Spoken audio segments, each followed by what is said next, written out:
Well,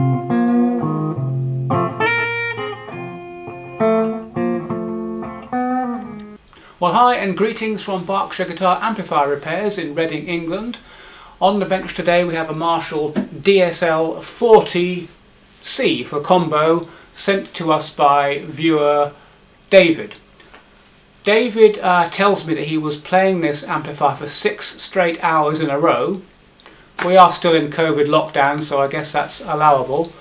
And after 6 hours, I'm afraid the amp made a rather horrible, loud humming noise and then died, sound-wise. Although I understand it's still working. You can see the power light and that sort of thing. So we're going to investigate this amp. I'm hoping that it is just the HT fuse. It certainly has the symptoms of being the HT fuse, but unfortunately on this amplifier, Marshall haven't put the HT fuse on the back of the chassis. Instead, you have to completely dismantle the amplifier to get to a little clip-on HT fuse on the PCB. Anyway, fingers crossed that it's that and not the mains transformer, which it also sounds like a little bit like it might be. So I guess the first thing is to turn the amp on and verify that what David has said is true, and that the amp powers up but there's literally no sound coming out of it. So let's do that next, and then we can follow on and you can follow me through as I diagnose and fix it. Right, well, let's verify if what David said is true. I'm sure it is. I've got the power on and I'm just about to turn the standby switch on. I can hear the mains transformer humming. I've got the guitar connected and the volume's at a sensible level. Strumming my guitar now, and there's absolutely nothing coming out of that amp. It's completely dead sound wise, but live logic wise and power wise. So next thing to do is whip the chassis out and let's see if we can have a look and see what's going on inside. Well, here we are at the back of the amp, and we've got some interesting Hammer House of Horror stuff going on here. Take a look at this. Ooh.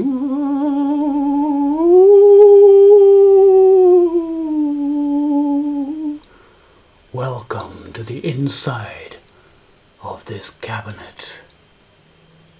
So I'm going to have to clear all this lot out first before I do anything, and let's hope there's nothing alive here. I think this little fellow here has curled up his claws for the last time. Well, when I heard about the symptoms on this amp, I immediately thought HT fuse, and there is no HT fuse on the back of the amp. It is in fact inside, and so I've opened it up and I immediately notice, and I'm sure you can see too, that this HT fuse has gone. It's a T1 amp, so obviously the first thing to do is to change that and see if the amp springs back to life. We can only hope. Well, there's a new fuse, and it seems that that was the problem. Give a strum on the old guitar here.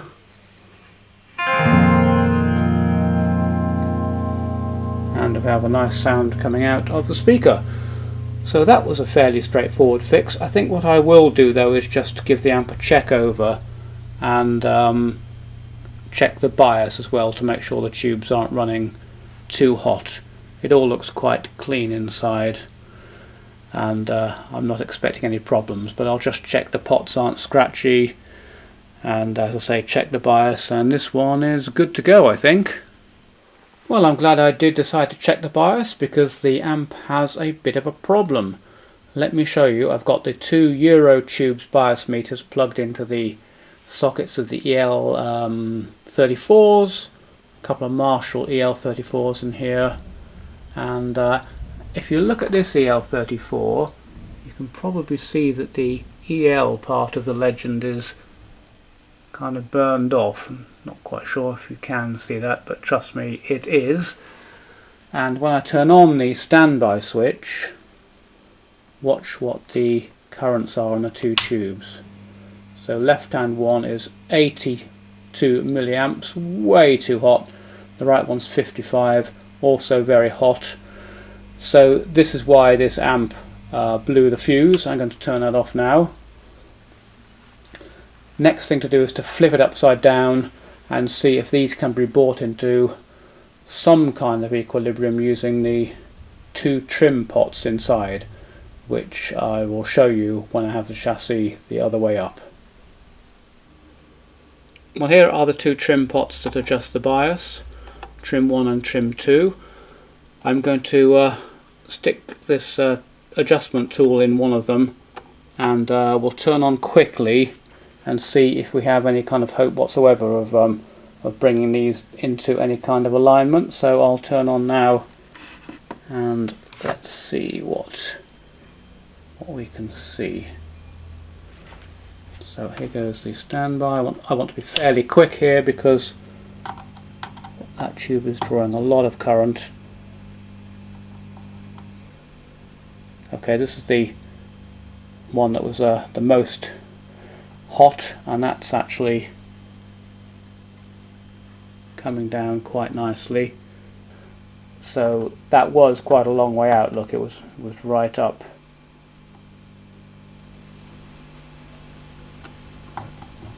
It was right up here in 100 or so.